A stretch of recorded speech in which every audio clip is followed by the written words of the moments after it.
Silakan. Oke, kok aku yang paling hidup di sini Jadi ya? masih gitu kan ngomongin yang tadi apa daun-daun kuning terus daun Kembali ke bukunya dia. Ya ini aku pengen Jadi saya menanggapi ngomong, dengan pengalamanku di Jepang kan. Aku pernah nulis refleksi sih, refleksi alam Iya. bahwa karena pekerjaanku mengurus lansia, orang-orang yang sebagai perawat lansia. Oh iya, Aku sebenarnya melihat bagaimana manusia itu serupa dengan alam.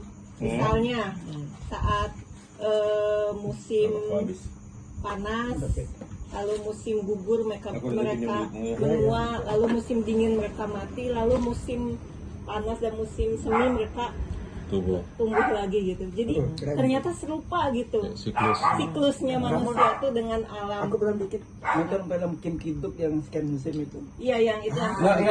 Pertanyaanku sederhana aja. Kamu nggak pernah lihat sekelilingmu? Justru karena aku refleksi sekeliling maksudnya yang ingin aku tanyakan. Nggak, sebelum itu kau nggak pernah lihat sekelilingmu. Maksudnya kayak tadi juga beli Biasanya GM gini, kan. entar. Keliling ya lihat, tapi kan ada merah, hitam gitu. Oh, bukan. Ini kan suatu Nggak, tempat bukan, kerjaan dia sudah. Mas. Pertama dia lihat sekeliling, tapi Sudah kalau bisa. buta oleh Cengki. Lalu buta oleh Papua. Sekarang buta sama Mahfud. Ini rekaman kita ini hal jadi tak simpan yang punya ada saya. Tapi kalau baru disebar setelah aku mati ya. Nah, tadi Nah, terus lanjut. beli GM kan tadi Tanyo Kalau dia ngambil, yang saya tuh ngomong. ngomongin apa tadi minta tiga hal itu kan itu sangat alam sekali kan. Tapi ya penyair ataupun penulis itu tidak terlepas dari mimetik alam gitu untuk merefleksikan manusia. Bukan mimetik. Apa? Mimetik itu niru. Apa? Refleksi. Refleksi, oke, refleksi. Nah, kembali ke tadi pertanyaan awalku itu.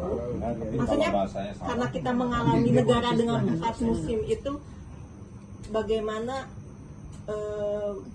Mas Sigit itu merefleksikan manusia dengan alam itu permenungan seperti itu enggak? Yang aku lihat di kakek nenek yang aku urus dari mulai dia datang ke panti jompo sampai meninggal gitu. Apakah alam itu berpengaruh terhadap kedirian atau terhadap sekeliling manusia atau gimana? Berpengaruh sekali. Jadi orang-orang Swiss yang jarang dan tidak pernah liburan di negara tropis itu orangnya biasanya kaku-kaku, dingin. Tapi begitu pulang dari liburan dia melihat orang lain ramah, panas, dan dia kembali menjadi terpengaruh oleh matahari. Itu penting sekali mengaruhi itu. Tapi nanti dingin lama kembali ke alamnya lagi itu ya, seperti itu. Tapi ini Termasuk dalam Saya misalkan ya, saya 28 tahun belum pernah ke Indonesia pada bulan November, belum pernah. Selalu April, Mei. itu bulan terburuk.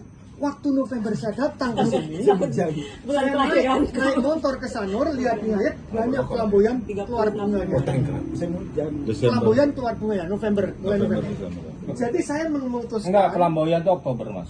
Oktober, tapi mungkin Oktober, tapi aku pas itu November. Jadi saya memutuskan ternyata musim seminya Indonesia ini ya November, kira-kira Oktober November. Nah, Ketika bunga-bunga bermekaran itu, Maksudku, dulu waktu aku di Indonesia nggak tahu mekarnya kapan, tiap hari lihat. ada kompetitifnya berarti. Tapi setelah Ada di pembanding. sana 28 tahun nggak pernah lihat November.